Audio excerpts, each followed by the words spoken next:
Essa foi incrível, viu?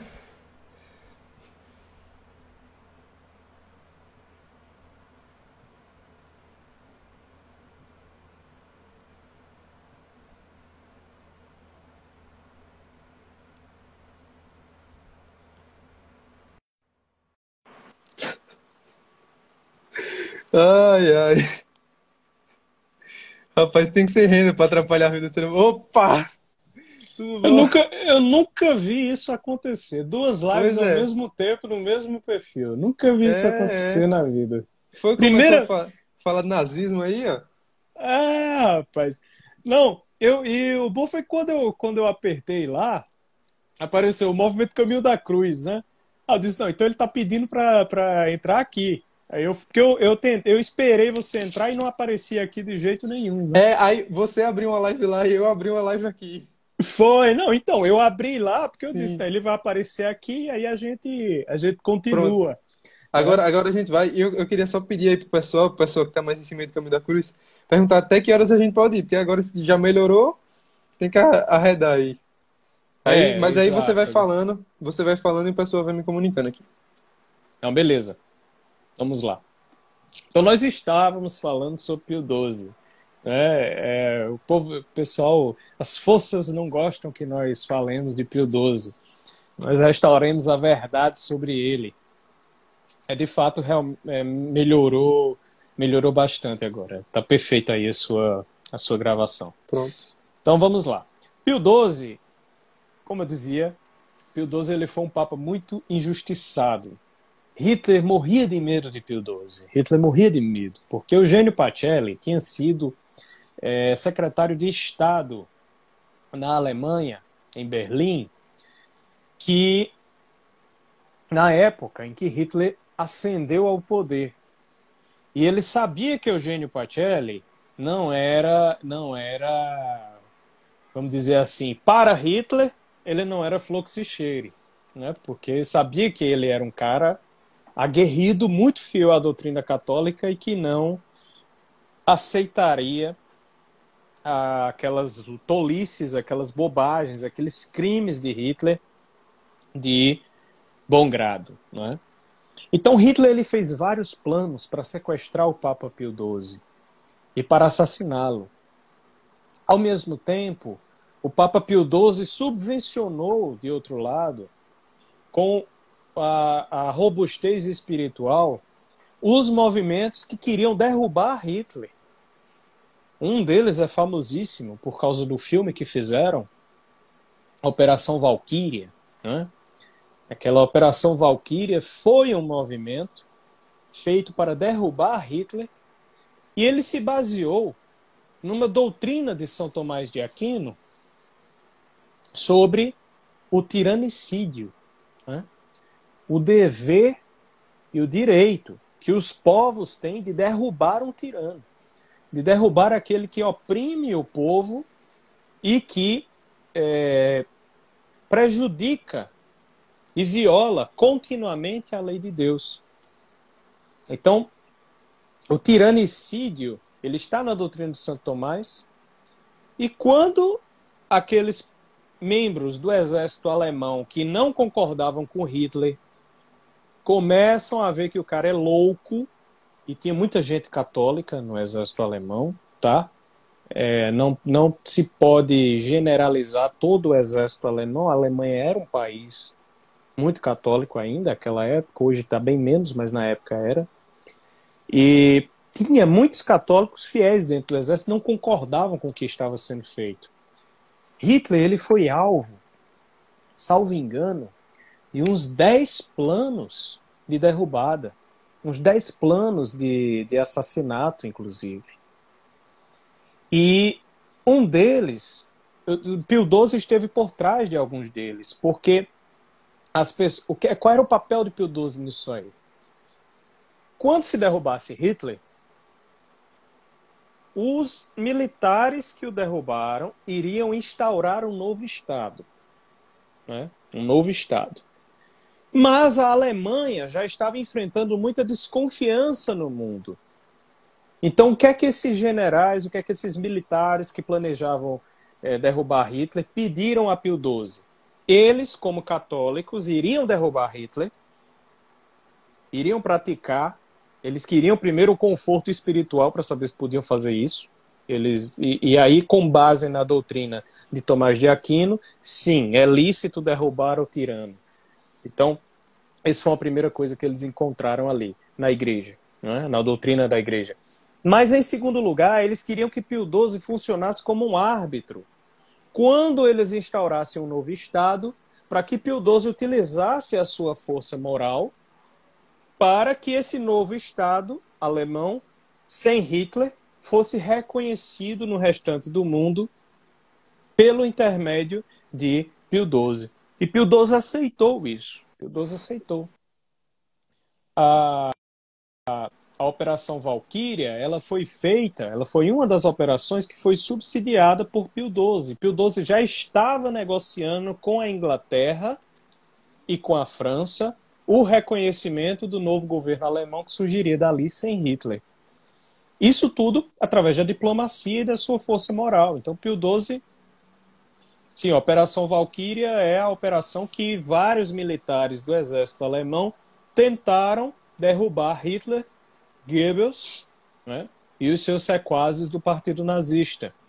E o principal autor da Operação Valquíria, o homem que agiu, houve muitas mentes intelectuais, né, por trás, mas o homem que agiu efetivamente para levar uma bomba para o bunker lá de Hitler foi o coronel von Stauffenberg, né, von Stauffenberg, que era um coronel católico, um herói de guerra, um herói do exército alemão e um católico devoto.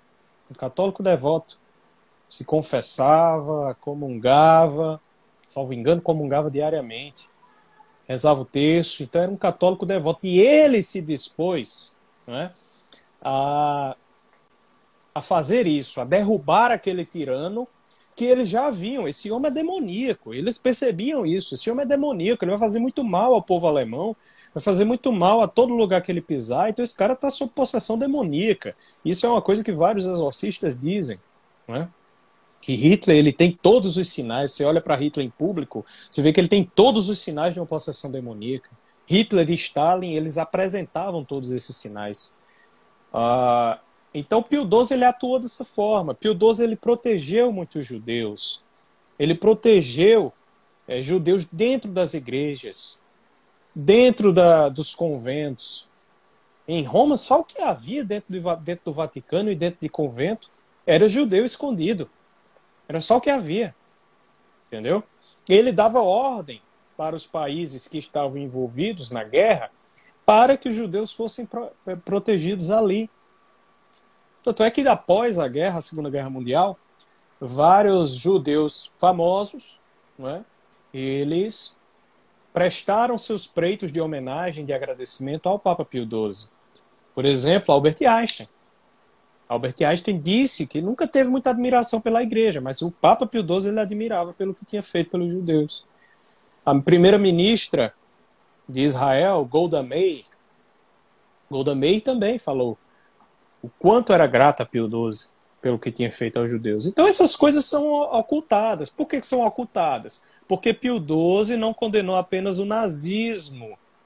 Pio XII condenou também o comunismo soviético. Então, como ele condenou as duas coisas, e ele disse aos aliados, Pio XII advertiu os aliados, vocês vão fazer essa união espúria aí com Stalin, por causa dessa união espúria com Stalin para vencer Hitler, vocês vão ter problemas sérios no futuro. Ele advertiu os aliados disso. E, de fato, isso aconteceu. Né? Nós vemos os problemas que existem com a União Soviética depois, que só vem cair depois do nosso grande Papa João Paulo II. Né? Então, Pio XII ele tem também... A doutrina social de Pio XII ela é expressa nos seus atos, mas ela está por escrito. Eu gostaria de ressaltar um corpo de documentos e um documento especificamente. Um corpo de documentos é o quê? As alocuções de Pio XII à nobreza romana. Pio XII ele vai falar, tem até um livro aqui, um livro muito bom. Sim, Tu pode ir falando aí que eu só vou plugar aqui, virar a câmera para plugar o carregador, ok? Mas vou estar te escutando. tá bom, tá certo. Tem um livro do professor Plínio Corrêa de Oliveira, esse daqui, ó. Nobreza e Elites Tradicionais Análogas, em que o professor Plínio Corrêa de Oliveira, um brasileiro, ele vai comentar todas as alocuções de Pio XII à nobreza romana. E qual é o cerne das alocuções de Pio XII à nobreza romana? É uma questão muito simples. Pio XII ele está relembrando aos católicos que Cristo precisa de líderes católicos. Então, Cristo precisa de homens públicos que exerçam o seu papel na política como líderes, chefes de Estado, chefes de nações, não é? Trazendo o fermento social do Evangelho para a sua ação política. Então, esse é o cerne dos ensinamentos de Pio XII à nobreza romana. Pio XII vai lembrar isso aos nobres de Roma. Porque os nobres de Roma, a nobreza romana ainda existe, né? Os nobres de Roma, eles tinham o seu papel social já muito restrito a uma questão quase... Roma já era república, né? Então, a uma questão quase de etiqueta, vamos dizer assim.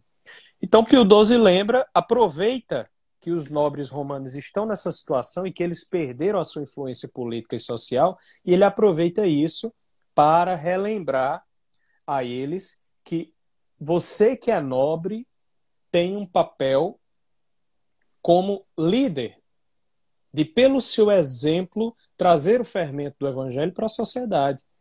Agora, isso que ele disse aos nobres pode ser aplicado a todos aqueles que desempenham o papel de liderança na sociedade. A nós, leigos, que devemos exercer esse papel dentro da sociedade. É por isso que no livro do professor Plínio Corrêa de Oliveira ele vai trazer nobreza e elites tradicionais análogas, ou seja, aquelas elites de líderes, aquelas pessoas que ao longo de várias gerações em suas famílias elas vão tratando de estender a fé cristã. Então esse é um corpo de documentos, né, de Pio XII. E tem a famosa encíclica Mystici Corporis, em que ele vai falar do corpo místico de Cristo. A encíclica mais completa que foi escrita nos tempos atuais sobre a Igreja, sobre o que é a Igreja como corpo místico, como a teologia sobre a igreja, que se chama Eclesiologia. E nessa encíclica Mystici Corporis, ele vai tratar também do papel da Igreja no mundo, né? Como a Igreja deve estender a salvação de Cristo ao mundo e no mundo. É essa encíclica que vai ser o germe, a semente do documento do Concílio Vaticano II chamado Lumen Gentium, né? A Igreja como luz dos povos, não é? Luz dos povos. Ela é a Igreja que é sacramento universal da salvação, quer dizer, ela é um sinal universal para todos os povos do mundo de que Cristo salva. Então, das nações, para as nações inteiras, a Igreja deve ser esse testemunho. Então, esse é o magistério do Papa Pio XII a respeito do assunto. Tem muito mais coisa, mas eu vou me deter nisso aí, porque depois disso vai acontecer o pontificado de João XXIII, e aí nós vamos ter duas questões, né? Dois documentos, dois corpos de documentos, porque existem os documentos do próprio João XXIII e existem os documentos que vão ser gerados no Concílio Vaticano II. João XXIII, como pontífice, ele vai... SUS, Sacramento Universal de Salvação, é verdade, salva todo mundo, é o SUS das almas, né? Quem entrar nela se salva, se a seguir, né? Estiver em comunhão com ela. João XXIII, São João XXIII, ele vai trazer dois documentos excepcionais sobre doutrina social da Igreja. Um deles é a encíclica Mater et Magistra, A encíclica Mater et Magistra, ele já começa dizendo que o cristianismo, é uma frase bonita que ele coloca lá, o cristianismo é, de fato, a realidade de união entre o céu e a terra. Então, perceba que há muito significado nessa frase. O cristianismo, ele não é uma coisa etérea, ele não é um sentimento, ele não é uma vou ficar aqui pensando em coisas, né, aéreas. Não, o cristianismo não é isso. E João 23, ele faz questão de enfatizar isso várias vezes. Ele diz: o cristianismo é. Quer dizer, em verdade, realidade, quer dizer, por 3 vezes ele diz que o negócio é de fato uma realidade de união entre o céu e a terra. Então, o que é que ele quer dizer com isso? Pelo cristianismo, nós tornamos a vontade de Deus que se realiza no céu também realizável na terra. É a oração do Pai Nosso que nós comentamos no começo da live. Né? Seja feita a vossa vontade, assim na terra como no céu.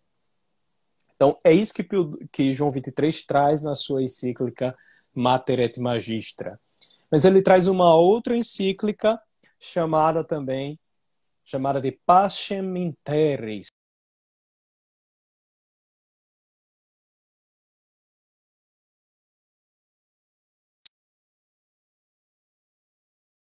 Estados Unidos.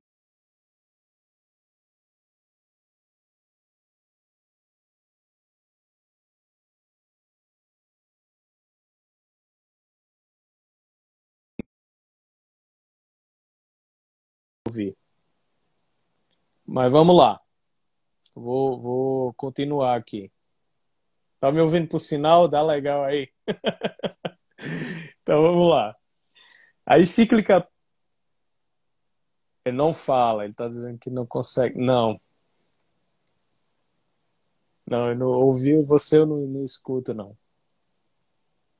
pessoal está dizendo que travou aqui.